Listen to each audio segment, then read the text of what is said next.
No, I don't understand. No, my name's Patrick Alexander. Yeah, I'm hosting the show today. Well, no, it's just I asked for a dressing room and like this is what they gave me. No, I'm in a phone booth. You understand? A phone booth is a glass receptacle that there used to be. You know what? Never mind. I'm going to start the show anyway. Hello, Niagara.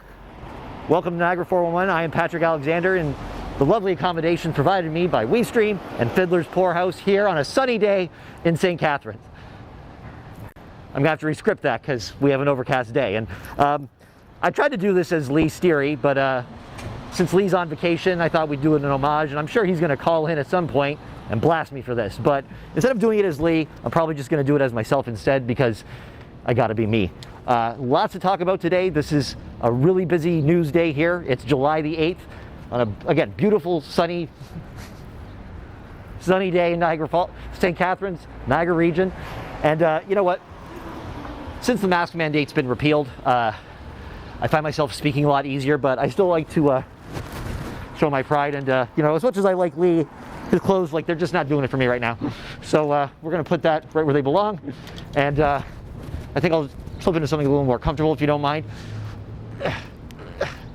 Thank you to Value Village for allowing me to buy clothes that I'll probably discard when I get home. But let's get into it. Niagara Falls and St. Catharines, Welland, Port Colborne, and anyone I've missed, right? My name's Patrick Alexander. Let's get to the news. This is Niagara 411. And I say we do it. Although it's raining, let's make it a sunny day. Come on inside to the desk. Let's get to it.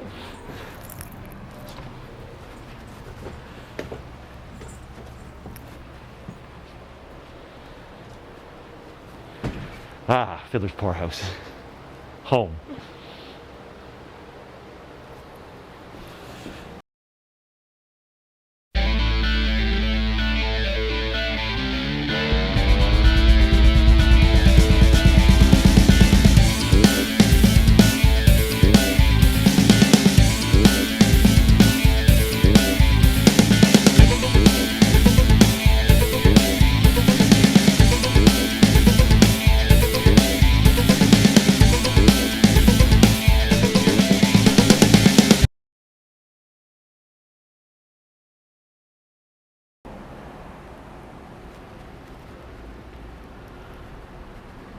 And good afternoon, Kevin. How are you today? I'm doing Gosh, I'm doing great. I'm doing great. I see we got like first show jitters here, and I think we're going to get those out of the way. Welcome everybody to the program. Patrick Alexander filling in for Lee Steery, who is out in British Columbia becoming a granddaddy for another time. So he and his wife went out there to be grandma, and I believe the baby, if it hasn't arrived yet, is arriving very shortly. And so happy to have Patrick Alexander in the seat. It's your show. Yeah. Take it away, man. So happy to be back. It's been a while. It's been a minute. It's been about a year, right? Since I sat in the seat, and I've missed St. Catharines. I've missed the hustle and the bustle. And again, not exactly the sunniest day we've had, but we have had some unbelievable weather. Oh my God, were you privy to that last storm we had where it was just like, it was lightning, heat lightning everywhere? Last night? It was about a day or two ago. Yeah. Last night was a pretty good one. There's been like 5. Like, you know what I mean? It's like every other day there seems to be another weather system coming in. But I think it's just we've had such intense hot weather that the storms are just like, you need us. You know what I mean? Because we don't want like another drought. I remember, I think it was last summer, it was hot for like July. Like there was not any reprieve. Everything was brown.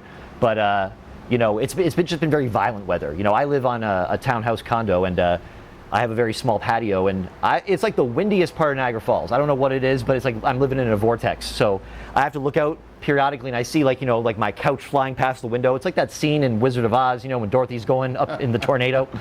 That's every summer for me. So it's a little hard to get out and get a tan, but you know, I like to keep myself Irish white. So this is about as tanned as I get right here, and this is just makeup. So, you know, this is how we're going to do it.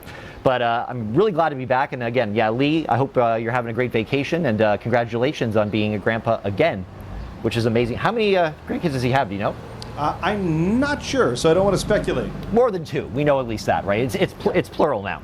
Yeah, but so congratulations to the Steery family. That's awesome news. But wow, you know, a lot of stuff's been going down at the end of June and beginning of July. You know, we're easing out of the clutches of this pandemic, hopefully. I've gotten my second shot, and I urge everybody to get theirs because, we just got to get vaxxed. We got to get back on the track here. It's the only way we're going to start getting back to any sort of sense of normalcy. You know what I mean? It's just nice even to be outside. But, you still see people wearing masks, which is great. But, if you can get your vax, get it. I know some shots have opened up in different regions. So if you connect to Niagara 411, they often give updates about any openings for vaccinations. If you're somebody who, let's say, really, really wants their second one, you don't want to wait. Personally, City Bus. We were supposed to get ours in August, the group that I was with teachers, and I got my first one in April. Well, it seems like a really long time. You know what I mean? Like it's a good 5-month stretch, but they opened it up again, and I got in, and I went to Font Hill, and boom, here I am. So fully vaxxed and ready to go. Now you didn't go to Port Colborne, right? Because you might have had to deal with this. Let's talk. Yeah, let's just get right into it, Niagara Falls, because I got some things to say about this. All right. So what we're starting with is. In Port Colborne, apparently, according to this story, that I think it was 205 residents and counting were contacted because on, I believe, June the 16th, it's possible that 6 people were given a saline shot and not the COVID-19 vaccine. Now, if you don't know what saline is, it's salt water. It's like, you use it to, wash out your eyes. I think that's basically what, like an eye wash. It's harmless, but at the same time, it's a placebo, and they don't, I believe, know exactly who got these shots. Now, my question is, how did this happen? Like, how did this get? Who's just keeping little vials of saline around? Like, is this like a April Fool's prank that's like long overdue? What happened here? And I would be worried, thinking, well, I'm thinking I got my vax, and now I'm just salty. So, if you're one of those people, please, we urge you, go and get your second shot again. It's not going to hurt anything to get it again if you're not that person, but I mean, you got some explaining to do here. How did six of them get out there? I mean, I don't know if they use them as placebos for something else, if that's why. Because I mean, you figure they'd have to be in that little vial. They're not just taking salt water out of the fridge and going, okay, well, this looks like a vaccine. Like it had to be in that little vial. So, how did this happen? These are the things we want to know, Niagara Falls. All right, Port Colborne. We wish you luck, but again, I'm a little suspicious about that. So, if anyone has any updates on that, please let us know. But if you are one of those people who are contacted, we urge you again, please go back and get your vaccination because they're not sure. They know there's 6, they're not sure who the 6 people were. So, that's crazy though. Like, how does that happen? How'd your second vax go? A lot of people are having more or harsher reactions. You know what? I got a flu shot all the time. I never had a problem with that. I had the first one. The only thing I ever get is my arm gets sore from where it's a needle, and they always say the same thing. You just relax, which no one ever does ever. I mean, if someone's coming at you with a needle, your body's basic mechanism is to be afraid, so you tense up a little bit. I try to just relax. I try to exhale when the shot goes in. Like, I'll look right at it. I want to know what's coming, all right? I'm not one of those people like, don't tell me. No, tell me, please. No surprises.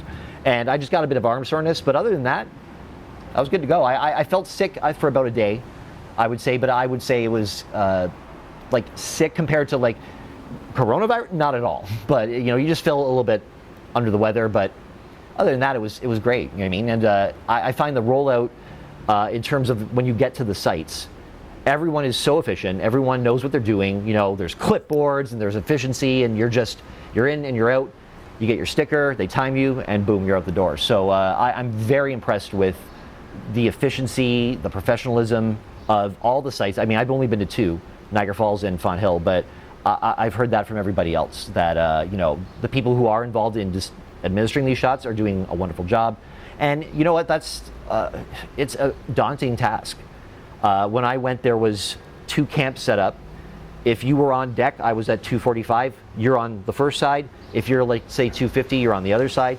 But they had to set up these little gazebo infrastructures because it was so hot. That was the day it was punishingly hot. It was like almost 100 degrees.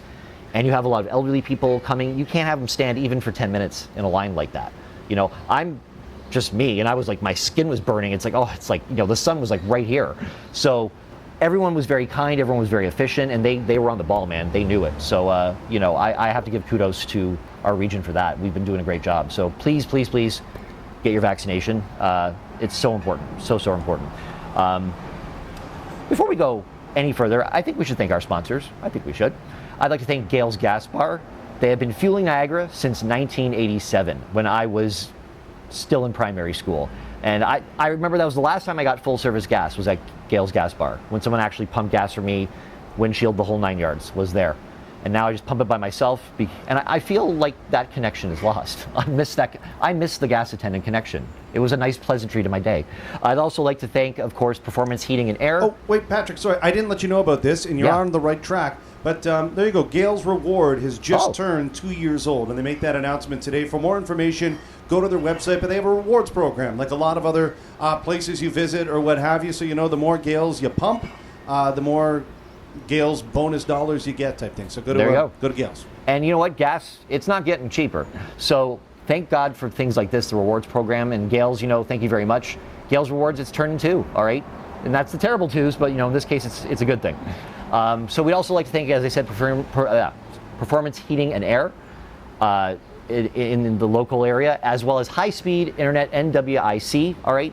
We need high-speed internet nowadays, especially during the pandemic. I mean, my bill went up. I don't know about yours, because I was on the computer all day long. Also, we'd like to thank Verge Insurance Group as one of our sponsors as well. And all of you out there for tuning in today. Welcome. Welcome to the show. So what else has been going on around this city? Well, I'd say I'd like to talk about, unless you're pulling something up, Kevin, you want me to talk about. We talked about the saline injections, which again, if you missed that, rewind. There was a fatal collision in West Lincoln, yes? This is around the area of Canberra Road in West Lincoln, around 5627, all right? It was a motor vehicle collision. It was a possible head-on. They said that there were unknown injuries at the time. Emergency services responded.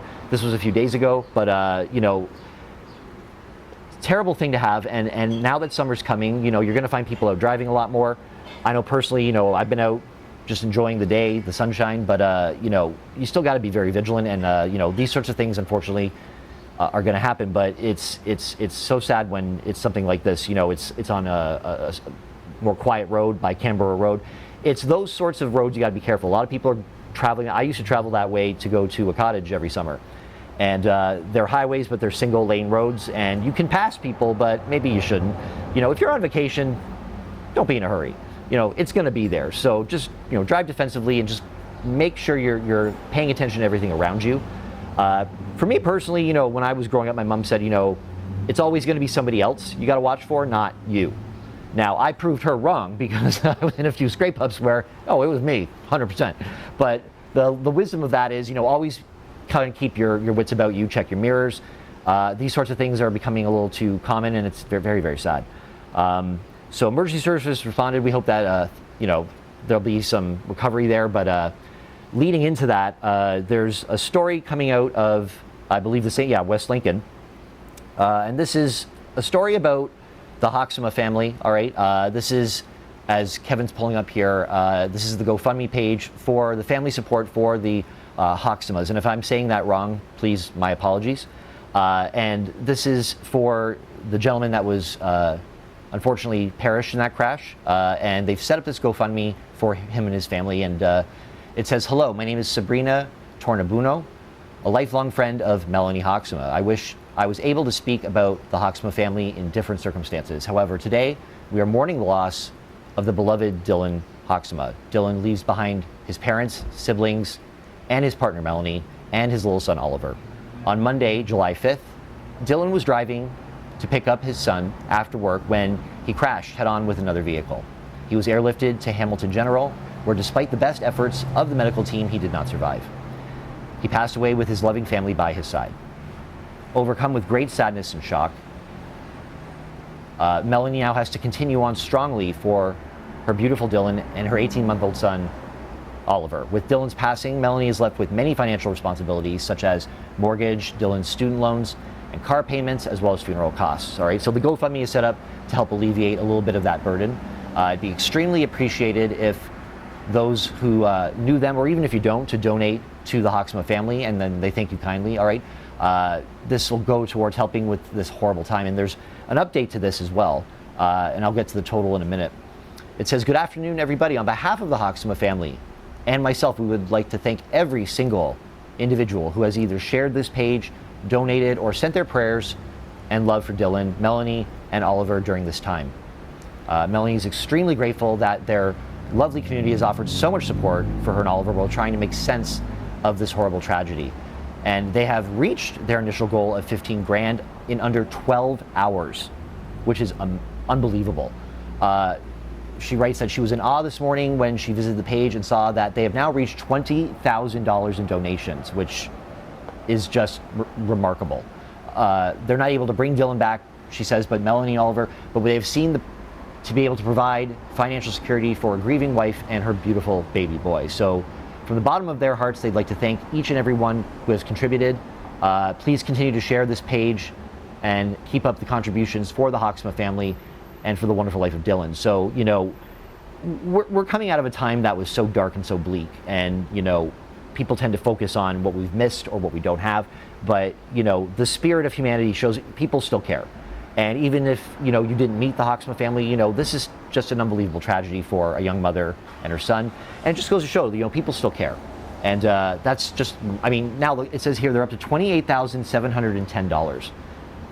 Their now new goal is 30 grand, which I'm sure they'll surpass maybe by the end of today. Who knows? But again, if you're somebody who knows them or was moved by this story, then go to the GoFundMe page, family support for the Hoxma family, and you know, open up your purse strings and help out these poor people, because, you know, it's just a senseless, unbelievable tragedy. Yeah, seeing that just breaks my heart, Patrick. Yeah. To see that 18-month-old boy, Oliver, Sure. to know that now he's going to grow up basically having never known his father. Yeah. And that's it's so tragic. Unfortunately, you know, tragic accidents happen, but my heart goes out to the Hoxmas. I've got a young son, a young daughter, and I could only imagine what their lives would be like if they didn't have me in it. So. And it's something that, you know, I'm sure there's 1,000 stories like this around the globe today, but it doesn't matter, because, you know, when it's in your community, you put a face to that, you know, and you see these people, you know, you may know them casually. It just doesn't take away from that sort of, you know, human devastation. And to have at such a young age, you know, that happen, it's very, very difficult. And, you know, so our thoughts and our prayers go towards the Hoxma family. And again, thank you to the Niagara community for reaching out and showing that, you know, people care, and that, you know, good will always tend to come through, because it's terrible to have that burden of finance in such a time. You know, you don't really want to think about it, but it's there. You know, funerals cost money, it all costs money. And to have that future now mapped out where, you know, you feel like, what are you going to do? Do I have a safety net? So it's just a wonderful thing that people have come together to donate to such a worthy cause. So good job to you, Niagara. That's amazing. So hard to segue out of that, you know. I mean, it is, but there are some uplifting things to talk about in Niagara that's taken place both on Niagara 411 and outside of it. Yeah. And I don't know if you want to go to some of those. I'll take your lead on this, Patrick. Well, I'll do a quick shout out. I guess a young girl in St. Catharines lost her scooter. This was in, I think you said, Bermuda Park. All right. Now, I'm not familiar with all the parks in St. Catharines. All right, but I believe that it's a park that's pretty well trafficked with kids. But she had lost her scooter. There she is. She lost her scooter, and she thanks everyone for the incredible support. You know, it was overnight in Bermuda Park, and I guess through community support, they found it. They got it back, which is great, because that's such an easy thing to take, and, you know, you'll never see it again. I remember as a kid, you know, I never had my bike stolen, but I know people who did. And again, it's like someone stealing your car. You know, you're a kid. This is how you get around. This is social time. So I'm so glad that girl gets to smile and she gets her scooter back. And, you know, thank you to anyone who lives around Bermuda Park and saw it. That's awesome. So that's a nice story. Sort of break it up here. There was, I mentioned that it was something about fair rides to cooling stations. Did we talk about that the other day?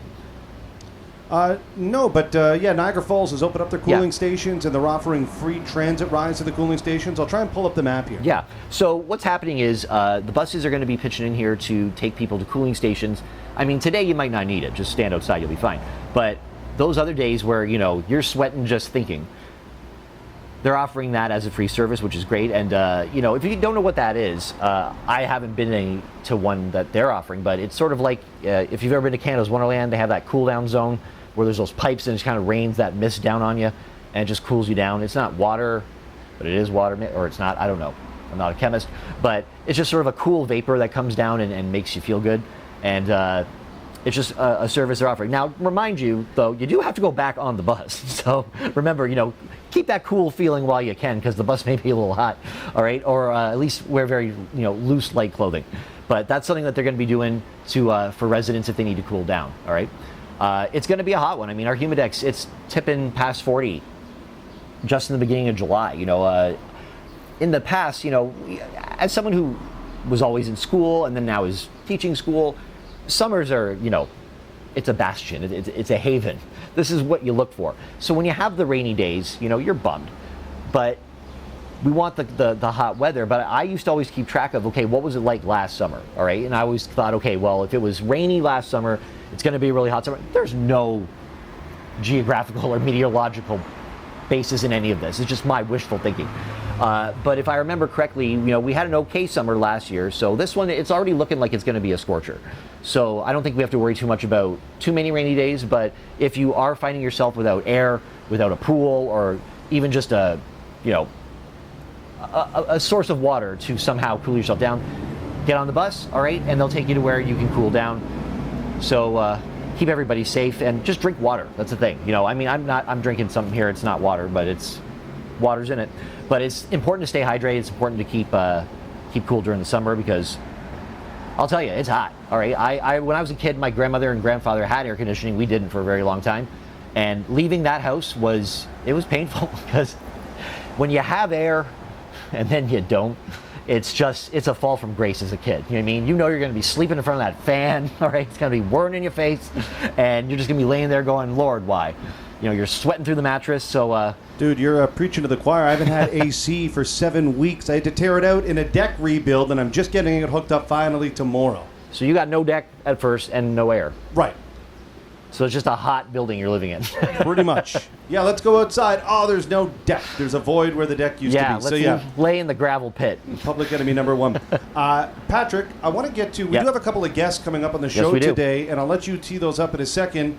Just before you do, I want to remind everybody that this show is 100% wide open. If anybody wants to join the program and talk to Patrick, it could be something about something we've mentioned on the program, or it could be a total wild card, something that you want to talk about. All you have to do is click that Zoom link. You'll go in the green room, and next thing you know, we'll throw you on with Patrick to talk about whatever the heck it is that people in Niagara want to talk about. Anyway, talk to me, Niagara. Take it away. We got a couple of guests. Talk to me. We do. All right. First up, I believe is it M? Yes. All right. Now, when it came time to have guests for our show, all right, a lot of people I thought of, but a name was pitched to me, and at first all I heard was M. And I thought, oh, they're just going by like one letter. That's even one name. It's like just one letter. And I like that. That's classy.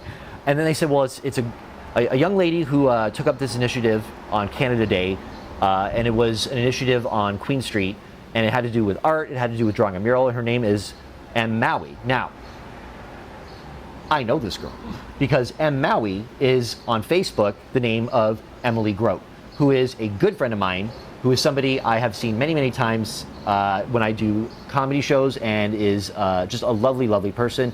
And what she did on Canada Day is something that I think is really worth talking about and displaying, because what happened on Canada Day was, we were still living in the shadow of what's been happening with the indigenous community. And if you can see what Kevin's showing us here is there was this mural project that they started to put onto Queen Street itself in chalk messages of support, symbols, pictures, and just messages of love and support for the indigenous community. The Canada Day celebration was going to move on, and people had mixed feelings about that, but to not completely disregard what was happening and to sort of pay tribute to this awful atrocity, they took it upon themselves. And I think this is awesome, because not only am I a fan of art, obviously, but it's a peaceful and powerful way to get a message across and to remind people, that this is still happening. And I know that, we personally didn't do it, but that doesn't mean that it's, not part of our burden of our responsibility to pay tribute to it. So we're going to bring Em on, and we're going to talk to her about what spurred this initiative and how she thought of it. And I just want to talk to her because she's a friend of mine. So do we have Emily?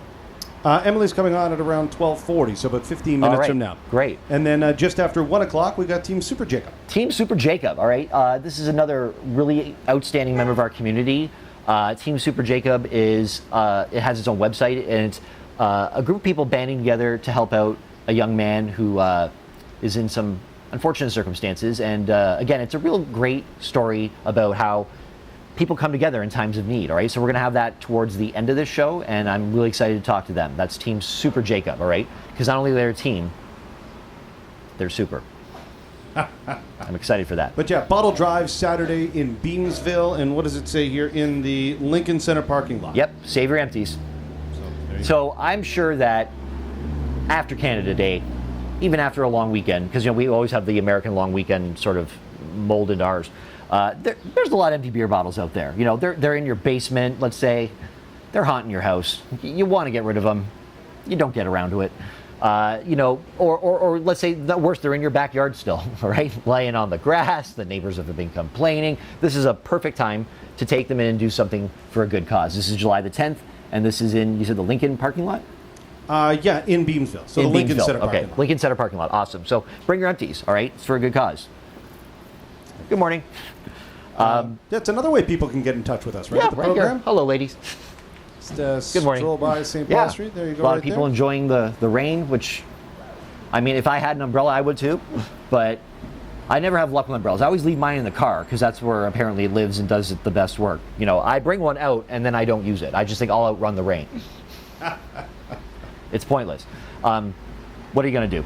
All right. Can we talk about something that I found really, really exciting? I was, as a child, somebody who liked to make up, their own games and things like that, but I was always a sucker for a good board game. Now, I gotta say, I have a bias. Clue is still my favorite. I love mystery. I like murder. I like that whole thing. It speaks to me.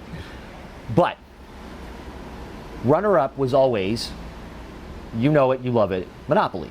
All right. Now, it actually taught me what the word monopoly meant. I thought it was just a cool word. No, it meant, to have a large group of properties and to have, to have more than everybody else. Now, I always used to play with my brother, all right? And with two people, it can go on for a while, all right? We used to try and play as a family. That usually dissolved into tears and a lot of fighting. But it was a really great way to learn about money, about finance, about making smart decisions. But now they have all these different versions of Monopoly, all right? And Niagara Falls got its own, all right? So Niagara Falls, where of course I'm born and raised and where I live, got the Monopoly treatment, all right? So if you can see here, you can now buy in Walmart Niagara Falls Opoly. And I knew this because I went to Walmart and there it was. And I was fascinated, all right? Fascinated. So the city actually was on a 2006 version of Monopoly called Canadopoly, and it was the Park Place. So Niagara Falls itself, the actual falls, was considered Park Place. I don't know what Boardwalk was. I'm guessing Parliament? I don't know. What would be the biggest Canadian, who knows? Nunavut? I don't know. But anyway, Niagara Falls was Park Place. But now we get our own according to the city. And there's one for every single city. Good morning, everybody. There's one for every single city. So there is actually a St. Catharines one that is already in stores. There's even Wellandopoly. And the Seaway Mall is very prominently featured. But if we get into the one about Niagara Falls, a few things that I noticed. If you're no longer are you going to be going to jail, all right, in this, now you are stuck in traffic. And I got to say, this is fitting because there's nothing I hate more than being stuck in traffic. And if you've been on the QEW at any point, you know what I mean, all right? Sometimes you're just sitting there like, whoa, all right, because you can see where you need to go and you just can't get there. And you're just snarled in traffic, all right? And I mean, that's just my personal idea of just, the worst possible situation to be in. You get up there too, and it's always like some guy in his wheel. It's not even an accident. People are rubbernecking, and you're like, it's just somebody's tire. And you slow down, you take a picture anyway. You're like, oh, rubbernecking, don't do it. But when you get past that accident, everyone does the same thing. You gun it, all right? You're like Andy Dufresne at the end of the Shawshank Redemption. You're like, ugh! All right? And you're free. The highway's empty. It's a beautiful moment, all right? But that's the new going to jail in Niagara Falls Monopoly, all right? Community chess cards have changed. I believe now, what was the word they used? It'll come to me. Instead of now community chess, they have these different contingency. That's what it was. Weird word, but that's what they're using now. You can see it right there with the exclamation mark. Contingency. Contingency. There's one that says everyone proceeds to Victoria Avenue. Is jail still jail? Jail is not. It's traffic. Oh, okay. That's Traffic. Yeah. Caught in jail. Can't get out. So contingency is things like everyone goes to Victoria Avenue, all right? So I guess everyone wants like wonton soup, all right? Everyone runs. You can make up your own, really, all right? You know, like go to Protest Marineland, all right? Get on social media, something like that. Bankruptcy, all right, can still happen. I think it should be you collect $200 or something. You go to the casino, all right? Don't go to the bank, right? Probably have a better chance. People draw, it'll be like, oh, it's all right, Serb's coming. You know what I mean? Like, you know, bankruptcy doesn't mean the same thing anymore. Boardwalk. Now, what do you think Boardwalk is in Niagara Falls, Kevin, if you had to guess? Oh, man. City Hall. Good guess, all right? No, not at all. City Hall's not even on that arm of the actual board, I don't think. I don't even know if it's there. I gotta check. Boardwalk is Niagara Falls. Here's the weird part, though. Park Place says Horseshoe Falls. So I guess at first you only get the one, and then you get them all, especially the American one. How you doing, sir? Good morning. How you doing? See, he doesn't understand what it means. Niagara Falls, Horseshoe Falls, isn't that the same? To me, I thought the casino would be the most valuable property. It's the biggest, it's, you know, it's got the biggest expanse, all right, but they decided Niagara Falls. Okay. I just find that whole message a bit problematic. I think that if it were me designing the game, all right, I would say, okay, you know what? If you're buying this, all right, white people, you can get the casino this time. We're going to keep Niagara Falls, because remember, the first time around, that's not how it was, all right? So I say, in honor of FNMI, we'll keep the casino, you guys keep the falls, all right? I think that's better. It's like, well, and they complain, they're like, look, you put a barge out in the middle of it, you know what I mean? Like, what did you do to it? Jeez, it used to be way up here, now it's way back here. You let some guy on a rope walk over it, you know what I mean? Like, you've been careless with the falls, you guys. Careless. No. All right, because the wisdom of that people would say, don't walk on a rope over the falls, all right, because you're going to fall. But Nick Walenda defied the odds, all right? But I just think that would be a little more honest, a little more of a way to sort of redeem ourselves here in terms of monopoly, all right? But it's really funny. Now, if you look at the board, all right, I actually circled this. In the middle of the board, there's Niagara Falls-opoly. Again, kind of an awkward name just because it's two words. You'll see there's the Skyline Tower, there's, you know, the bridge, and then right smack in the middle on the right side, right above the G, there's a giraffe. Really, Niagara? So here's the thing. You could have put anything there, an orca whale, all right, you know, one of those bears that dance for food, all right, but instead, I'm thinking because they were low on icons that day, they just smacked in a giraffe, all right? To my knowledge, there's no giraffes in Niagara Falls. None. All the rest of this stuff seems fitting. You know, They got the bridge, they got trees, Skyline Tower, Perfect. Ferris wheel. No problem. You got some Canadian geese flying, guy on a bike. Patriotic. Guy playing golf. I mean, Thundering Waters. this is all, there's the... Checks out. whirlpool, I don't know, like, I'm trying, and I started to think in the store, well, wait, do we have a giraffe somewhere? Is there African lions? No, not even that. That's in Toronto. So, well, they got Safari Niagara. Safari Niagara has giraffes, but that's Stevensville. Yeah. And I don't really know Do they have giraffes, though? Oh, yeah, they got giraffes. The kids go there. You can feed the giraffes. You gotta I don't go, man. remember giraffes. I remember, like, smaller, like, creatures you could actually reach. I didn't remember a giraffe. But I guess that's the reason. But it was a wild card choice. I mean, you know, when I think of Niagara Falls, I don't think giraffe. It's just not the first thing that pops into my mind. But, okay. I didn't design the game. But, so, giraffe. What are you going to do? But I guess we have a phone call coming in, which is funny because this is not a call-in show at this point. But, all right. So, caller, you're on the air. Oh, right. Sorry. Here, I missed my cue. It's all right, no problem. So here we're going through. See, there's the giraffe. There it is. Yeah, there it is. There's the giraffe. And he's trying to eat that tree, and he's way bigger than that tree, I might add. Oh, sorry. So we got to call. Yes, sir. Hold on a second here. Yep. So the caller.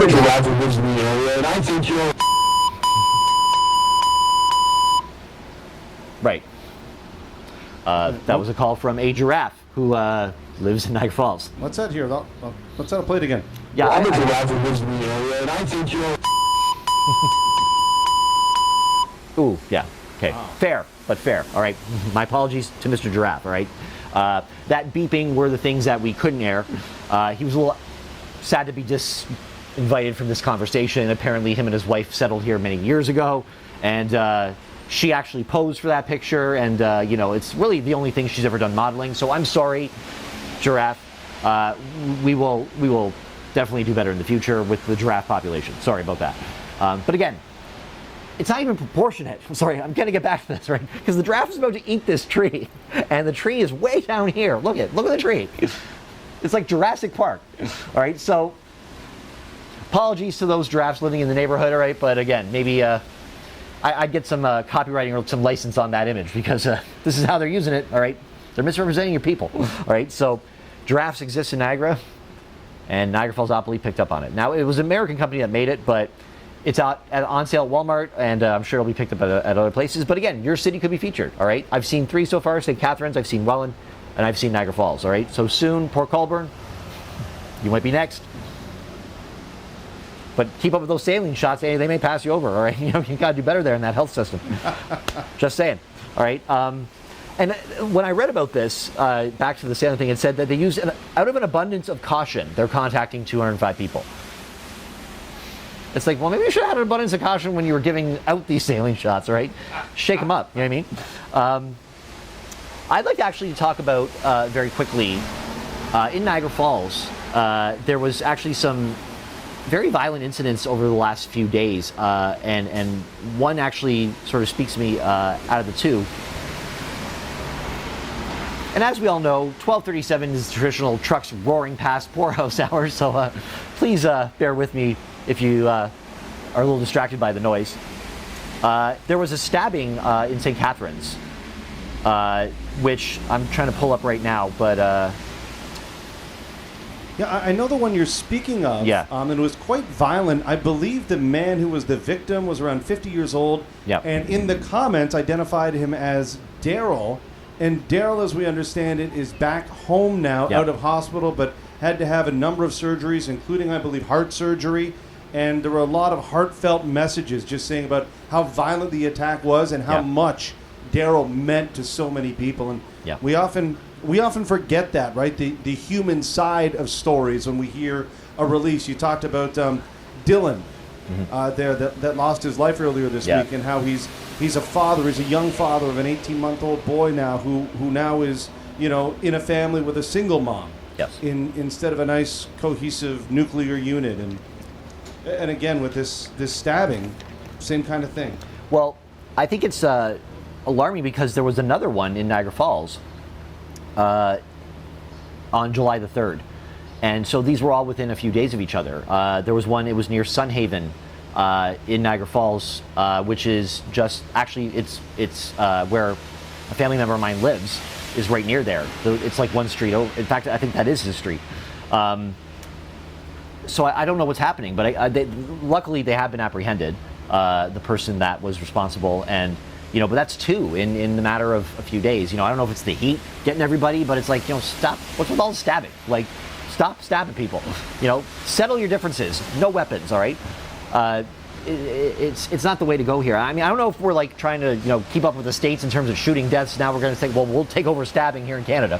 But no stabbing. All right, that's enough. You don't need this. It's hot enough as it is. Just relax, enjoy your life. This is not the way to go. All right, you can't take that back when you do something like that. So I'm a little concerned. If you live around those areas, just be vigilant. All right, you know what I mean.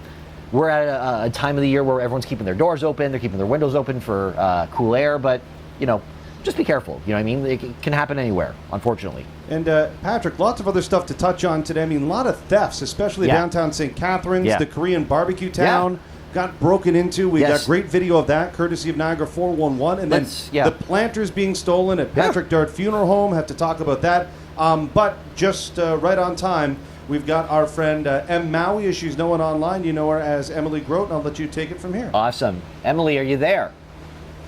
I am here. Hello, my darling. How are you?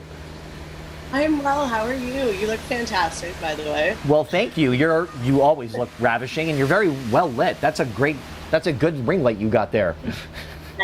Nice window beside me. It's my study desk. Natural light, always the best. So, You've been busy, my dear, in the last little bit. Yes. So I was thrilled when I heard about this. Because I have you on Facebook, I saw it, sort of in real time happening. But for those people who don't know, tell us a little bit about what you did and why you did it, and where this all took place. Okay, so it's a bit of a longer story, so I'll shorten it. There is a full interview elsewhere as well from Carl Dockstetter, the director of the Niagara Native Center. Yep. I could get it all up. Anyways, so I had inquired with Niagara Falls City Hall about the parade because they had put out a flyer that said, hey, if you have any questions, call. And I had a lot as like a revolving around why are we still doing this when we know what's going on. And there were just some back and forth emails from people that worked for the mayor, not really anything solid from the mayor. And I didn't like the response I got. So a bunch of us who had been just talking about what we could do to protest, I kind of said, I don't want to do anything negative. I don't want to stand out in the streets and be in people's faces when I know, when knowing what was going to happen downtown and how many people were going to be down here celebrating and parading and how much education that would take to stand there and try and explain to people. So I had an idea, and luckily my lovely partner, Levi, had encouraged me to do it because I was just like, I don't know, it's too much. But also the lovely Jill Lunn, big inspiration. She said, she's like, go for it. So I said, I want to do a chalk drawing. So it's not permanent. It's not going to be any vandalism to the city. Mm-hmm. So I said, I want to draw all the footprints of all the kids we've found so far. Mm. And they said, go for it. And I went, oh my goodness, that's a lot of feet. It's a lot of feet to get down on the ground. So we mobilized on Wednesday night at about 7 p.m. I had all these people decide, hey, I'll put my hands in too. So by 3 a.m. we were all out on the street tracing shoe prints, and we worked till 7 in the morning. And if anyone has seen the mural, it started right by St. Lawrence Avenue, and it was the turtle's back to denote the land that the children are being pulled from, and then the hands inside are for the kids that we know are there and we are going to find soon, and put them into a tree just for like a symbol of hope for us indigenous people looking at it like, okay, maybe something can grow out of this, even though it's this terrible, devastating time. And then from there, we put all the footprints down, and we went for as long as we possibly could. We approximated that at least 1,500 footprints were set down. And then the sun rose and the parade started. So that's about where we left off with that. However, I guess the city, actually there is a slice of good news. The city did contact me and they fixed the post that there was a bit of controversy around. They fixed it, and they are going to talk to me about working on a permanent installation.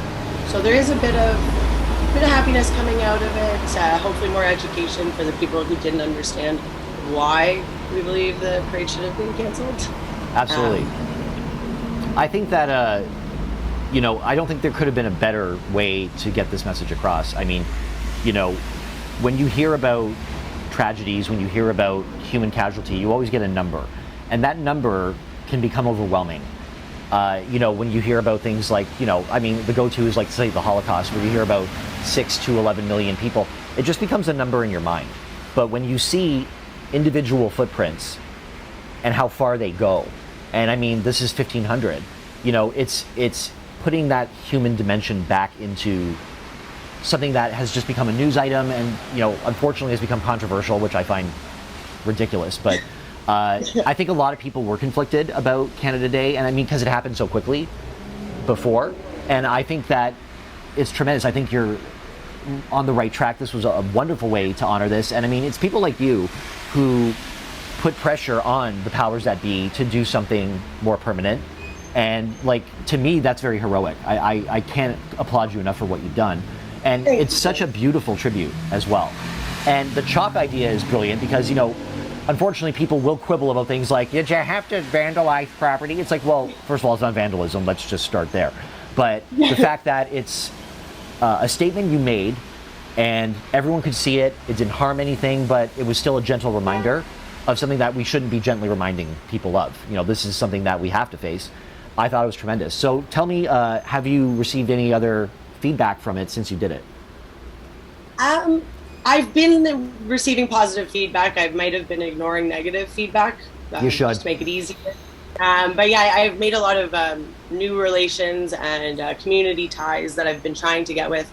Since like my journey on my indigeneity is fairly new, because my family is a victim of assimilation, and my great grandma was a language speaker. So in that quick of a time, we have lost all of our identity. Yeah. So I'm again, as fast as all of this seems to be happening, I just started my school program, which I would like to shout out. Susan Dion, a wonderful professor, put together the Waban Indigenous Education Program. Yeah. And it is fantastic for getting Indigenous educators out there.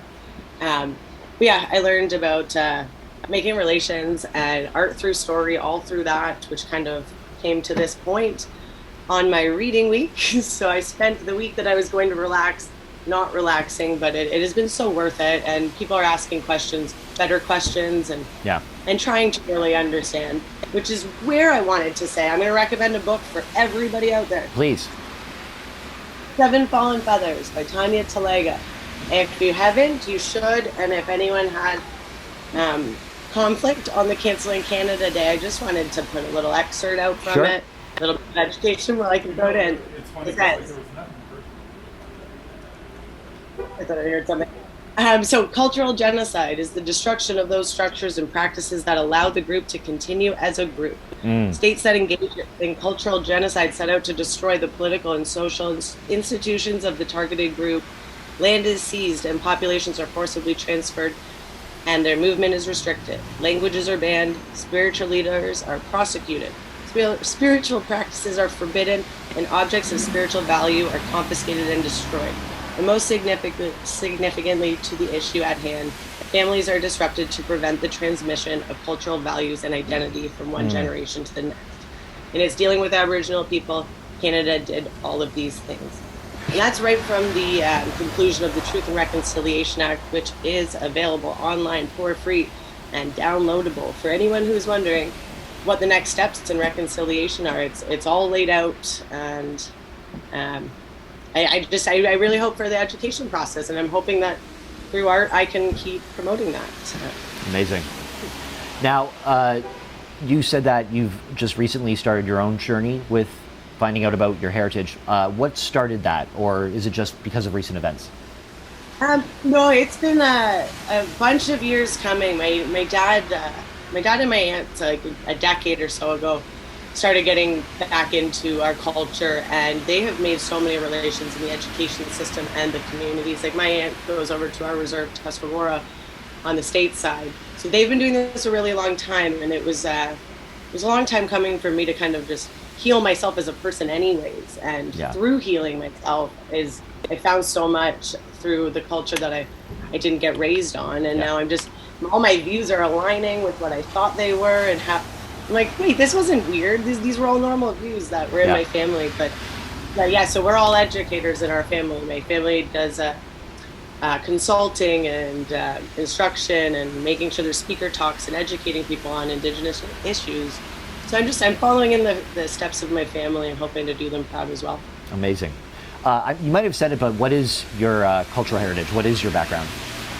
So I'm Tuscarora Mohawk, which is kind of a convoluted reason as to why, if we went with our matrilineage, we would be Mohawk. Yes. Due to the Indian Act and other various things, we go by patriarchy. So I'm on paper we're Tuscarora, but either way, they're both amazing places to come from. So I brag about both. And I remember, like, I did a lot of research as a teacher when I was going to do a course on Native literature, and I remember I was so fascinated by the fact that in FNMI culture they do go to the matrilinear or the mother's clan, not necessarily taking the father's name, and that was that's how they did it. They we reversed that, but the women of those tribes, especially the grandmothers, they were the bosses. They're the ones that told you what to do. They're the ones that kept everyone together. You know what I mean? Just like we still have grandmothers in our family now, but these women were tough. You know what I mean? Like they ruled the roost, and it was much more a space that was positive towards maternal figures, women as having power in that clan, and I was fascinated by it, and just how that was a community spirit that was taken from them. You know, their children were taken, their livelihood was taken, their land was taken, and they had nothing left. And I think this is just a tremendous way to honor that and to remind people, like, we still have a lot of work to do. We haven't scratched the surface yet. You know, this horrible tragedy is not an ending, it's a beginning. Yeah, we're at how many schools out of 100 and how many? Like, it's, yeah. If we do the average math on what we've seen and then project it to what we're going to see, it's horrifying. Staggering. And as Indigenous people, like, we knew, and we've been saying this, and like survivors have been saying this for so long, that these kids are there. So it's not so surprising. That the surprising part I keep saying is that it's being covered, is that we're hearing about it. That's the only surprising part to me. I'm like, yeah, just as legislation goes, it wouldn't have been. I want to know why. And how much did we not hear in the past? You know what I mean? Like, how much did we not know about? When I looked at this story, you know, I think the comments are like, you know, it's like the toilet of the internet. But mostly people were, of course, expressing their sadness. But, you know, you have this cynicism where people are like, well, how do you know that this was the residential school? How do you know that? Like, as if to say, well, they could have just been there for a different reason. It's like, does it matter why they were there? Are you kidding? And this callousness is something I kind of find. Like, people don't want to feel like it's their fault. And again, it's not my fault, but there's a history here that we have to acknowledge. And to ignore that is a slap in the face and a disservice to everyone who is suffering because of this. And how can you ignore this? You know what I mean? Like, it's shocking. But I think that through art and through people like yourself, you know, this is the way we move forward. We don't forget it, but we find ways to communicate what we need to do in the best way possible. And I think you're right. If you protest and you go up in people's faces, that doesn't always work out. In fact, most of the time it's you know, civil disobedience, but does it irritate people who maybe could help, as opposed to then sort of shutting them out, going, oh, you know, they're just trying to cause trouble. This is a great way to get that message across, because I mean, first of all, who doesn't love a mural? Everybody loves a mural. Secondly, it was such a beautiful and simple symbolism that everyone understood. The hand thing especially touched my heart, about the ones who still haven't been found. Like, that's a beautiful inclusion that I don't think I would have thought of. So what do you have any plans in terms of moving forward now? Anything else you'd like to do art-wise, or just in this realm of promoting this issue? A little bit of both. I'm learning and exploring my artistry, but I will be doing random guerrilla chalk art around the Niagara Falls. I have a couple ideas planned. Great. It'll be spur of the moment, and by nightfall, and then in the morning there might be some beautiful art. That will just be a little snapshot in time. And I do plan on promoting little like QR codes and stuff that if you find them, scan them, and it'll show you books, art, etc. So lots to come. Yeah. Ideas are flowing. You're like a Niagara Falls Banksy. Wow, that's amazing. So, Emily, I got to say, thank you so much for joining me. I miss you so much. And if you didn't know, Emily is also partnering with someone who I know very dearly, which is Levi Mann. So tell that person who I love dearly, I love him dearly. And as the rain comes down, I'll have to say goodbye to you. Emily, thank you so much. Emily Groat, ladies and gentlemen, making a difference in our community. Thank you so much. That's amazing. That's amazing. I love that. As you can see, ladies and gentlemen, and Kevin, you know, the skies have opened, and they say it's lucky to have rain on your wedding day, but on my day hosting, I believe, same thing. All right? Not as much foot traffic, but you want to get on some galoshes, come on down, say hello, please do. Patrick, I have to point out the irony of the very first show you and I ever did together when we were down at SAS Studios, SAS Fitness, just down the road of St. Paul Street. Yes. It was also raining about this hard, and the ceiling sprung like 5 or 6 leaks. Yeah. So you kept doing a show while I was spreading buckets and basically calling the alarms. Now let me also okay, Kevin doesn't use a strong enough word. It wasn't a leak. It was like water was shooting out of the sky, and 5 different places. And it was it's a dance studio, so it's just big, empty wooden floor. But the water was rushing towards me. And I am surrounded, you can't see, by cables and electrical equipment. And I'm watching the level come closer, and I'm like, at what point do I get really nervous that I'm going to get electrocuted? But you know what? We persevered, and if you look back at that show, you'll see my face and points kind of going this. Like, I was almost a human sandbag. Yeah. So water seems to be a theme. It's a motif that comes through when you and I work together. But good for Emily. You know what? I was so happy that we got to cover that story today because, you know, a lot of people, they want to get involved in their community and they have talent and they don't know what to do with it. You know what I mean? They don't, let's say, do something like that professionally, but this is a beautiful way to, you know, express what you're feeling, to do something artistic. And I mean, it's chalk, you know, unfortunately now we won't see it because of the rain, but, you know, like a lot of our installations, it's temporary. You might be in the splash zone here, brother. These cars that are going by, you're not getting that on the calves? No, I'm not. I'm getting like the bigger and faster. Yeah, on my back, but you know, I'm having fun watching the people scramble. If you see them on the streets, that I'm kind of running, but I'm not really running. Yeah, but I'm acknowledging. I'm acknowledging that it's. You know when you like duck under somebody's camera? Yeah. It's like I'm not really ducking, but I'm acknowledging that you're there. And they'll get anything to be an umbrella, like my iPad, you know what I mean, like a shoe, like that's going to help at this point, all right? But I have an umbrella. It's in the car. What are you going to do? This is the thing. I think this rain is beyond umbrella. Yeah, I'll just put up my... oh, there you just go. in case, all right? I'll get you just bring that with you everywhere?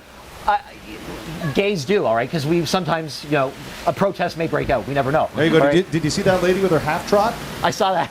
She's doing the half trot. I salute you, all right? So if you can drive past here and get me, that's 100 points, all right? There's some big puddles forming. So some of the stuff I teed up, Patrick, about the videos that we want to share from Patrick Dart Funeral Home and also the Korean Town Barbecue. Yeah. And on both of these locations downtown. So what we're seeing first, I believe, is it Fort Erie or is it Korean barbecue? We'll do Korean, and then the Patrick Dart is just down the road in St. Catharines as well. So here in St. Catharines at the Korean barbecue, we have surveillance footage. There was a break-in early morning in Canada Day.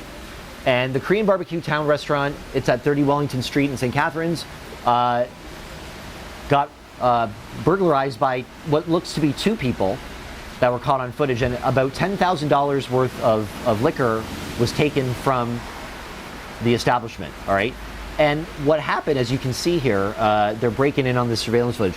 What they actually did was they broke the glass and then waited. I think maybe to see if maybe authorities were coming, if there was an alarm system. And then, after they waited, they went inside and they took what they wanted to take here. And again, you know, we're coming out of a pandemic. Everybody's struggling. You know, Korean barbecue, you know, they're owned here locally. These are not the people you should be... Don't rob anybody. But I'm saying it's unfortunate that, you know, a business like this is getting burglarized. And again, people forget that cameras exist. We are living in a very, you know, litigious society.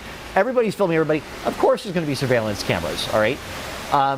So hopefully we're going to figure out who did this and the money will be returned, or they'll at least get compensation for that. But it's crazy. And there was another incident similar to this one at Patrick Dart Funeral Home. Now, if you're stealing from a funeral home, you got some problems, all right? Because that's just, whoa.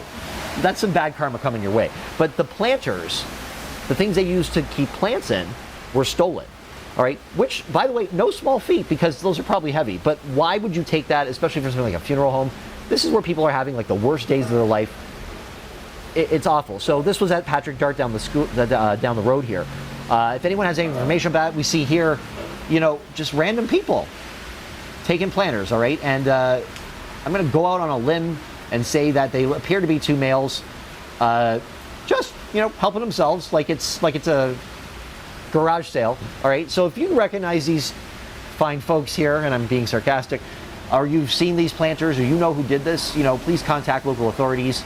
And remember, you're being filmed, all right? So eventually, this is going to catch up to you. So I hope, you know, hope your planter was worth it. Yeah, I just want to just elaborate a little bit there. Sure. You touched on it about the Korean barbecue town. Yes. So it is a local family. The WeeStreem offices are actually right near that location, and the family lives in a dwelling upstairs from us. So we're somewhat familiar with them, always very polite. And the owner actually commented, because it looks like these guys just walk in the front door, and you alluded to it, and it actually, you know, for criminals, which are, they're inherently dumb, and here, I'll throw it up here, you know, by their very nature, it appears as though they just walk in the front door. Yeah. And the owner, Paul, commented on the Niagara 411 post saying that they had previously broken the window and unlocked the door. Okay. So what you were saying, I guess, as a thief, it kind of makes sense, right? I'll smash the window and come back, and if there's no authorities around, then obviously the coast is clear. Nobody got alarmed by the broken window. So now we'll go in and $10,000 worth of liquor, though. That's hard. Yeah, that's a lot of money, and that's a lot of stock. And again, they were right about the window, but again, you forget that there's cameras everywhere. And I mean, back in the day, if you remember, like when I used to watch movies as a kid in the 80s, burglars wore masks. They wore things over their... We're living in a society where you have to wear a mask all the time, and you choose to burgle and not wear a mask. Really? That's how stupid these people are. This is the opportunity to wear a mask and not look like a crazy person or a burglar, and you choose, bare face. I'm looking fine today, I'm feeling myself, I'm going to go steal some liquor from a local business. No. Come on. You got no sense. So the planner thing, too, I find that just despicable. And that's, again, not an easy thing to steal. I don't understand the theory behind this. Like, are they selling these? What's the incentive? And you're not putting this in the front of your house. People are going to see it. So what is the point of this? Is it just random mischief? I don't know. But it just seems rather callous to do this to a funeral home, in my humble opinion. And then Fort Erie, is that the third one we're talking about? I didn't know. Was there a break-in in Fort Erie? Sorry, there's a disconnect here, and I'm not exactly sure what one you're talking about. Oh, that's the Airbnb story. Sorry, we'll get to that. Oh, right, the Airbnb story. We can touch on that now. Sorry if put a cap on the theft thing. If you have any information, again, please come forward. A lot of times with this kind of surveillance footage, people watch it and go, oh, I know who that is. They deserve the consequence they're getting. So again, if that rang any bells, please come forward and contact local authorities. And again, we'll get the update on Niagara 411. But in Fort Erie, there's a story about Airbnb. All right, controversial to say the least. Now, I've stayed in Airbnbs. I stayed in one when I went to Montreal once. It's really become, its own sort of entity, and it's a great way for some people to make money. A lot of problems, though. All right, when I was looking for my house, every building I went to, there were prominent signs about Airbnb. There's a way to do it. There's a way not to do it. Weird time to walk your dog, but okay. But out of Fort Erie, there's this story that there was a homicide at an Airbnb. And the reason that I'm talking about the Airbnb aspect is because, it's transient. People come in and out of sometimes what is a private residence. So this story starts in January of 2021 on the 19th, all right? At about 4:17 in the morning, Niagara Regional Police received a 911 call regarding a disturbance at the residence in the town of Fort Erie involving a possible shots being fired. And when they got there, they discovered that the bodies of two deceased females. One was 20-year-old Julianna Panungio of Windsor and 18-year-old Christine Crooks of Toronto inside the residence. And they had obvious signs of trauma. They started this investigation, but again, because it's an Airbnb, no one knows who was there. They don't know why they were there. This was still during a lockdown phase, so their presence there, was suspicious to begin with because you weren't supposed to be gathering. And they're both from, they weren't from this area. So Fort Erie is now grappling with who did this. Is it somebody who's obviously not local, or is it somebody local? Why were they there?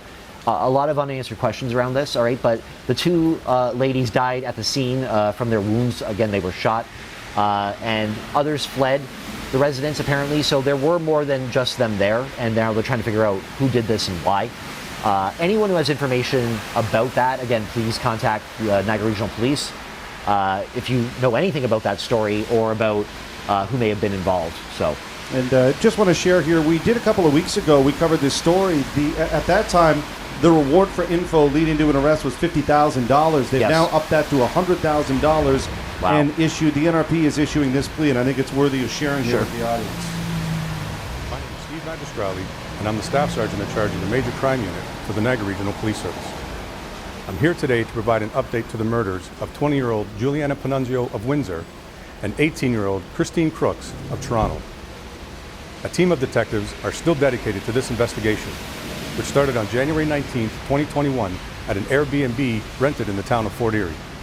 and we're still seeking the help of the public. This is a photograph taken from inside the residence on the night of the murders. Investigators are looking to identify and speak with the people in this photograph, specifically the male and female who are not wearing a mask. We have identified the person who rented the Airbnb, and we can confirm that they hosted a birthday party for one of the attendees on the night of the murders. Investigators have identified most of the people at the party that night. Some of them have been spoken to and provided valuable information. However, others simply refuse to cooperate. For this reason, the Niagara Regional Police Service is now offering a cash reward of up to $100,000 to anyone with information leading to the arrest and conviction of the person or persons responsible for the murders of Julianna Panungio and Christine Crooks. Anyone who was at the party that night is strongly encouraged to speak with investigators. Anyone in the community with information that can assist this investigation is also strongly encouraged to call the Niagara Regional Police Service Homicide Unit Tip Line at 289-248-1058. This is a line dedicated to this investigation. Additional information regarding this increased financial incentive can be found on all the social media platforms of the Niagara Regional Police Service. So there you go. Again, this is a tip line set up for anyone who has information about this. It's unfortunate that the people involved don't want to seem to cooperate, but again, two families are grieving the loss of these ladies, and we really should try everything in our power to help them. So if you do know something, again, I believe it can be anonymous, but if you have tips, come forward, help out the NRP, get to the bottom of this and find who's responsible, because, if it were your child, you'd want everybody to do everything they could. And, these poor girls, they're from out of town. It's just a very tragic story, and it's sort of a shadow over, Fort Erie and what's been happening there. So again, if you know anything, please come forward. That tip line will be up, and again, you can view the video as well on Niagara 411 if you know anything about it. So just a very sad story. Very, very sad. I believe, go ahead, Kevin. Yeah, we're going to be getting to Team Super Jacob here in just a couple of seconds. I'm lining them up in the green room, but Great. that gives us a chance to just to thank our sponsors. Yep, we certainly should. So again, thank you to our sponsors. Again, this is thank you to Gales, fueling Niagara since 1987. Fueling those cars that just went by there. So it's rocking and roaring here on St. Paul Street. It's just big trucks, it's buses, all right? I feel the need to shout, but Performance Heating and Air, a shout out to you as well as one of our sponsors, as well as NWIC, High Speed Internet, as well as the Verge Insurance Group. So thank you for making Niagara 411 possible, and for making my hosting here possible today. Before we get to Team Jacob, and I'm really excited about that, I'm going to do sort of what is known as a human interest, something that I want to talk about, because some of you know me. If you don't, hello, Patrick Alexander. Nice to meet you, comedian. I teach, I talk for a living, all right? I started here at Showtime, all right? It's been a couple years. Anyway, I digress. I was recently sent on my social media a picture from a residence in Niagara-on-the-Lake. Beautiful sound, Niagara-on-the-Lake. Beautiful city. And the image that we had was a sign that was on somebody's lawn, all right? There it is, all right? Now, granted, all right, if you're taking this at face value, all right, good for you, all right? Celebrate that marriage. Good for you. Here's the thing, though, all right? In light of what's been happening, all right, and we just talked about with Emily Groat, what's happened with the indigenous community and that terrible tragedy with the residential school kids. And I mentioned that I saw some people online making negative comments about, like, well, why are we talking about this? Things that you couldn't imagine people complain about, people do. Now, a sign like this, all right, to most people be like, all right, good for them. However, here's my problem with that, all right? It doesn't say I'm celebrating my anniversary. I'm celebrating 35 years with, whoever. It says celebrating traditional marriage. Now, that's a dog whistle for people in the LGBTQ plus community, because I'll tell you why. What it's saying, especially during Pride Month, is, I'm celebrating my traditional marriage. I ain't celebrating anything else. Now, if that's how you feel, I can't change your mind. Maybe I can. I don't know. But chances are I can. You can feel that all you want, all right? I don't agree with it. I think you might want to open your mind just a little bit. But Can't change the whole world in one cast, can I? No, I can't. But you can think it. I don't want to see it because what it's saying is what you're doing is wrong and what we're doing is right. Now, Patrick, are you reading too much subtext into that? No. Because you'll notice, again, they use the male and female symbols, which is actually just Mars and Venus, just saying, to indicate that's traditional marriage. Now, here's the thing. Everybody celebrates your marriage. Everybody.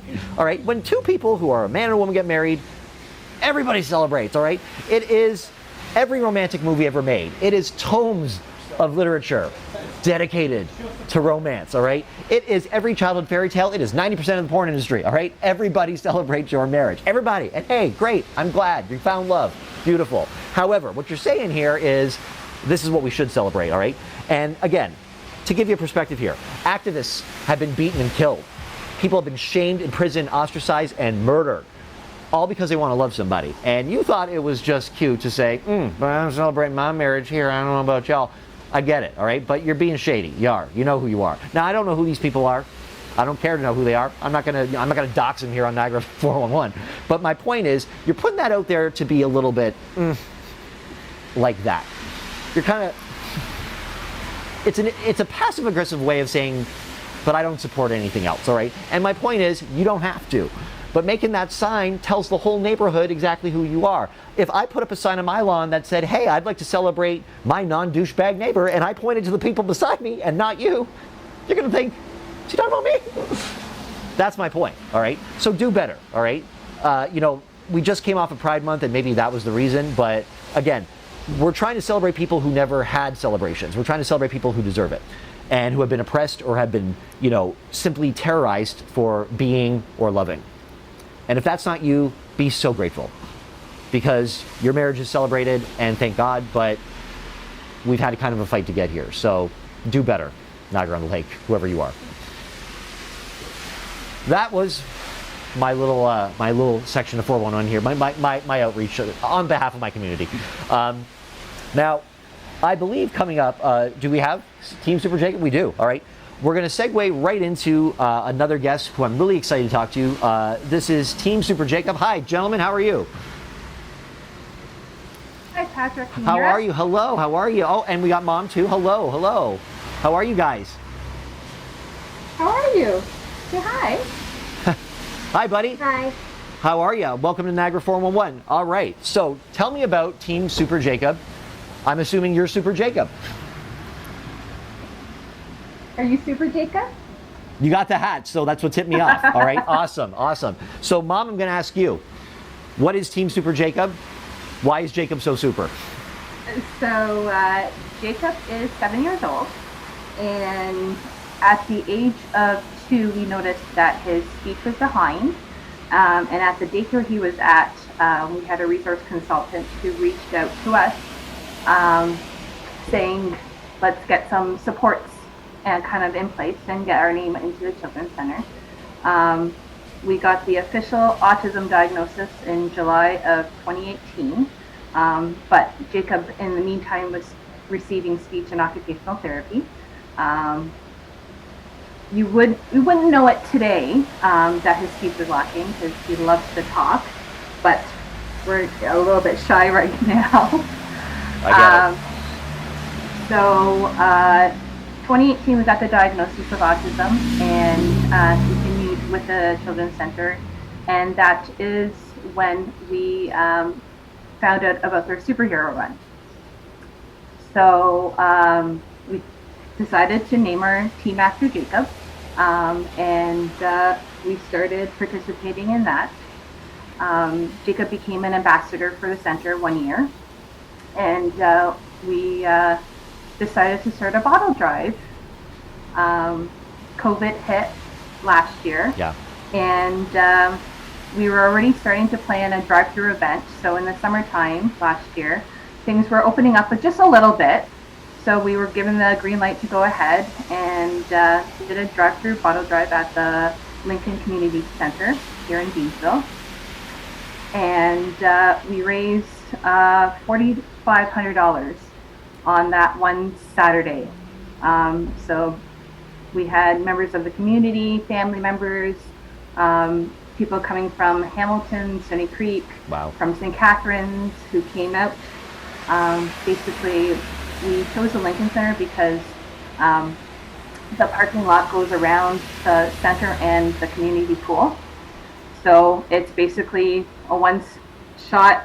You open your trunks. We had our team of volunteers last year, and we were blown away with the number of donations coming in. That's incredible. 2,500, you said? 4,500. Wow. It's a lot of bottles. That is, and our motto has been every can and bottle counts.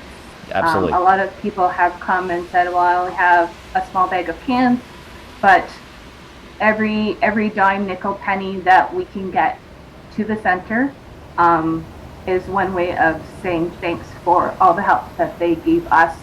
They gave Jacob to show where he is today. Yeah. And can people can still bring their own cans and bottles to support this?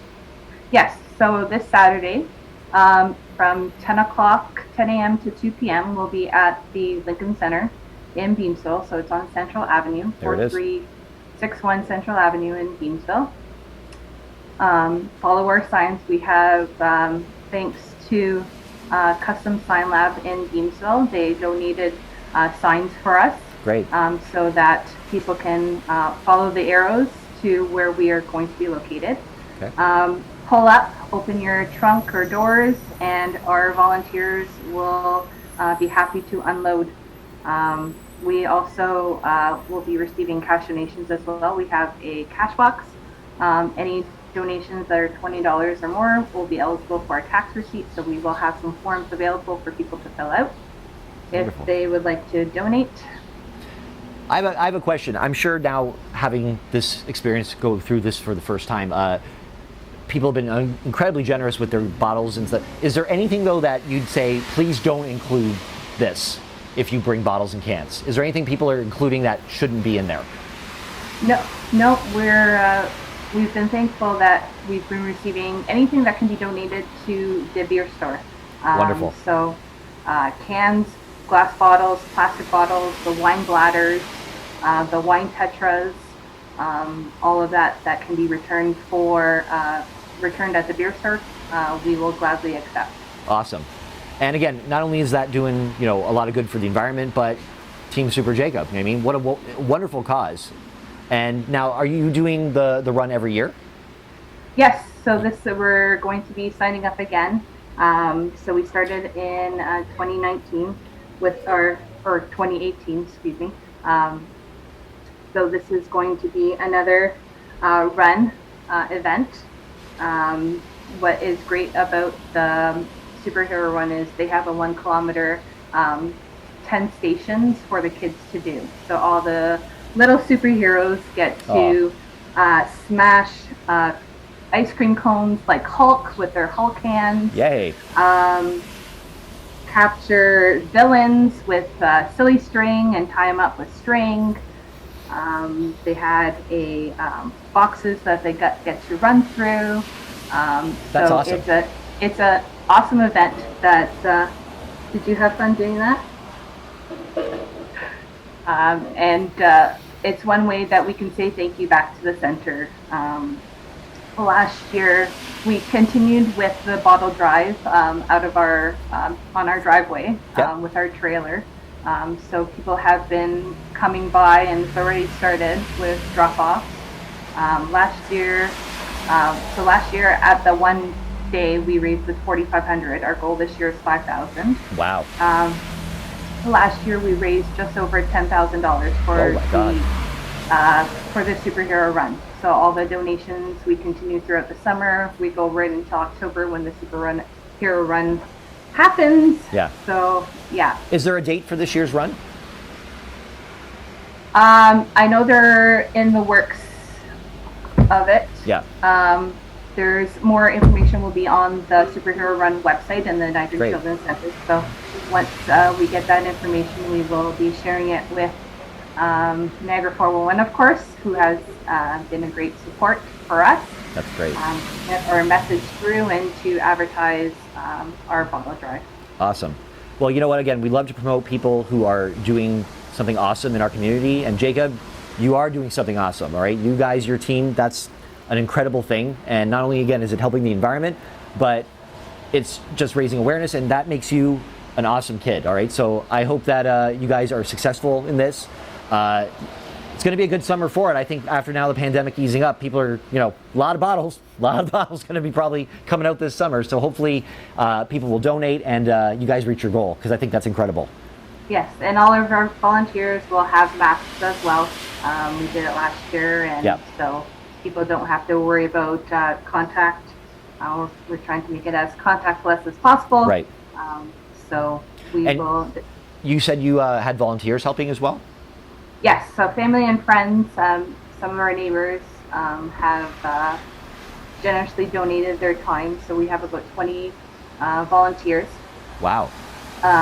Do you need volunteer support, or are you pretty much good with the people you have? Extra hands will never turn away. Okay. Who would they contact then if they wanted to help? So they can email teamsuperjacob@gmail.com. Okay. And myself or my husband Brian will reach out, or you can check us out on Facebook. We have That'd be awesome. Team Super Jacob account. Sure. A page. So message us either way. Yeah. Well, you know what I said, now that everything's easing up, I have a lot of people in my life who, they may not be back to work yet for different reasons, and they're looking for things to do. They want to volunteer in the community, and sometimes I'm asked because I work at a school, you know what I mean? But that's a different story, and school's out now. So this is a great opportunity. It's something that anyone can really do if they have time to themselves, you know what I mean? To come out and help, with a bottle drive. And I think it's great that it's safe, and that's, I think, what a lot of people are afraid of, is bringing bottles and getting in contact. But again, you guys are making sure that that's not the case, and I think that's tremendous. So yes, and if people are unavailable on Saturday, they can email us, contact us, and we will gladly make arrangements for pickups. We do local pickups. We also have a placement up in Smithville, another volunteer who's donated their driveway to collect bottles as well. So that's wonderful. If you can't make it out to Beamsville, we will please contact us, and we can make the arrangements to pick up.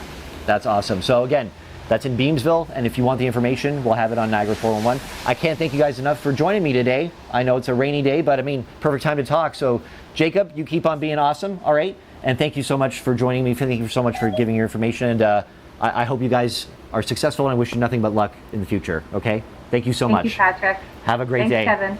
Bye. See you later, guys. Bye, buddy. Super Jacob. I love that. I love the shirts. That's so cool. The whole thing's awesome. The whole thing is awesome. I love that at the run they get to smash cones and use silly string. I wanted that as a kid. That's my idea of a summer camp, man. You know what? The Niagara Children's Center is just an absolute gem across from Brock University. There are so many people. All you have to do is start talking about them, and you'll realize that everybody is probably 1 or 2 degrees of separation from a family that have used the children's services over the years. If you can't make it out for Team Super Jake, I want to throw it up here.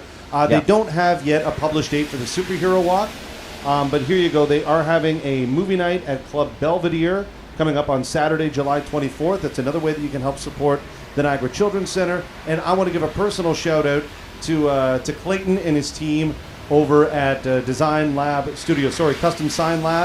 in Beamsville. They've done some stickers up and some signs up for WeeStream, and I know they'll look after you as well. So if you've been thinking about getting stickers or signs or anything printed up, go talk to Clayton. As you see, his team there believes in the community, believes in the Children's Center, and giving back, and they helped out Team Super Jacob by donating some signage to make sure that this bottle drive all runs, super smooth. So. Yeah, because that's a huge undertaking too. It's a great idea, and then when you put it into practice, though, when all those bottles start coming, you're like, ooh, I need a bigger driveway. So I think it's awesome. The neighbors are helping, but what a great thing to do, and it's easy and it's helpful. You know what I mean? Patrick, I'm going to put you on the spot here. We're wrapping up the show in about 5 minutes, and I meant to talk to you about this before. We always end the show with a music video from a Niagara artist. Okay. And I don't know them all. So to be honest, sometimes I kind of run out of inspiration. I'm looking for kind of indie bands. You know, I'm not going for Honeymoon Suite. Yep. I'm going for that next tier, the bands that are from Niagara, that Yep. are uber talented, Yep. that have videos made, that Yep. just need, you know, a brighter spotlight shone on them. So, on the spot, is there anybody you can think Avenue of? Inn. Avenue Inn? Yep. All right, I'm looking them up. Avenue Inn, they have a spotlight on them already, but they are, not only are they local residents, but I taught them. So I know that they're upstanding gentlemen, that they're awesome musicians, and they've made some pretty bomb music videos, I gotta tell you. So it was named after the Avenue Inn in Niagara Falls on Lundy's Lane, which is literally down the street from where I live. They actually renovated it now, but you know, they named that after that landmark. For reasons I'm sure that they're not going to share with me because I was a teacher, but I'm sure there was a party there or something. But the music's great. They're a rock outfit, and I can't say enough about them. So as Kevin pulls that up, if you're watching, I don't know if you are, if you're in the band, again, we're gonna show this. All right, so here I've got Dreamer in official Sure. video. Okay. Anyone that speaks to you, they're all good. All right, so this is Avenue Inn. This is Niagara. Oh, wait. Local. We're not ready Not yet. We're not ready yet. Yeah, I need a little bit of time. So if you want, though, you can just wrap up the show and we'll throw I to the will. cityscape and Absolutely. we'll get this thing going. Okay, so Niagara, that's the 411. I'm very pleased to have been here today. This has been a great thrill for me. Now, if I may, you know, do a little self-promotion. If you want to know what I'm doing or what I'm all about, you know, I'm a stand-up comedian. I've worked here in St. Catharines especially. But right now, due to the pandemic, I'm in a very exciting virtual show. It's called the Breakout Room. If you go to my social media or you go to the Breakout Room on Facebook or on Instagram, you're going to see what it's all about. It's where 3 established comedians from Toronto and other parts of Ontario join on the Zoom call, and we had auditions.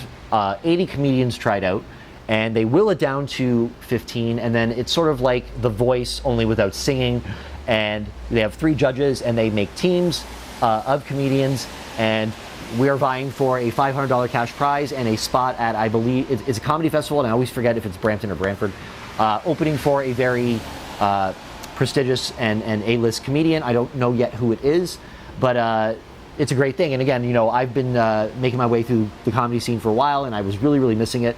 This was something that really spoke to me. It's through Comic Sans Productions, and it's going to be every Wednesday starting the 21st. We had our auditions already. I made it through. So, yeah. And now we're down to actually 12, but we're going to pick it up. There's a bit of a hiatus this week. We're going to pick it up on the 21st, and I'll mention that next week as well. I'm having somebody from that show on next week, the lovely Elle South, but we'll talk about that next week. And that's what I'm up to. And again, I have a podcast. It's called On the PA. It's on Spotify. It's on Anchor. What's Anchor? It's a platform. Look it up. But it's on Spotify as well. So if you want to hear more of my pertinent wisdom here, it's called On the PA, O-N-T-H-E, and then P.A. My initials, Patrick Alexander, and a pun on the PA system. But anyway, Niagara 411, this has been a blast. I'm sorry the weather didn't hold out. Good of the rain to stop now that we're finished. It's a sign. It's a sign the show has to wrap up when the rain ends. Now that it's dry, we can stop. But I'd like to thank those who came in to interview today, for M and for Team Super Jacob, for all our sponsors, again, Gales, Gaspar, Performance Auto, all you sponsors. I'll get to you guys at the end, but Performance Heating and Air, High Speed Internet and NWIC, and Verge Insurance. And Kevin, of course, to you as well. Always a pleasure. Always good to talk to you. Right and back at you, brother. Yeah, and I'm going to be here next week as well because Lee Series decided that 1 week was not enough, that he needed 2. So I'll be gladly subbing in for him next week at this same time on this same channel on the 15th, right? On the 15th. So until then, Niagara, this has been the 411. I'm Patrick Alexander, and I'll see you next week. Peace.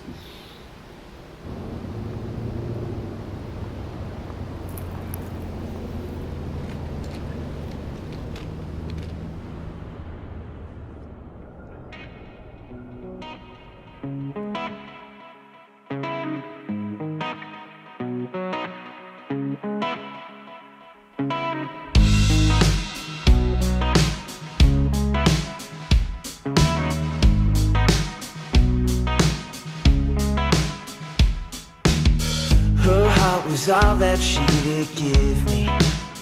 She didn't feel pain or rearrange her feelings. Stepped through the window just to see you, so you could Dancing your nightdress in my rear view. Your heart starts beating, your heart starts beating, your head's strong. And your heart starts beating 'cause you know you didn't need one. Try to close your eyes, 'cause I think that you're dreaming. I know that you're dreaming. And please don't waste my time, 'cause I think that you're dreaming. I know that you're dreaming.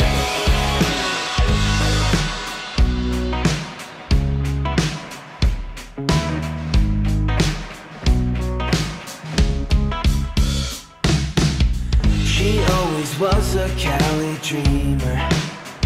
She'd always pass time by following lines in the city. No clothes to wear, no weapons to bear, she was trying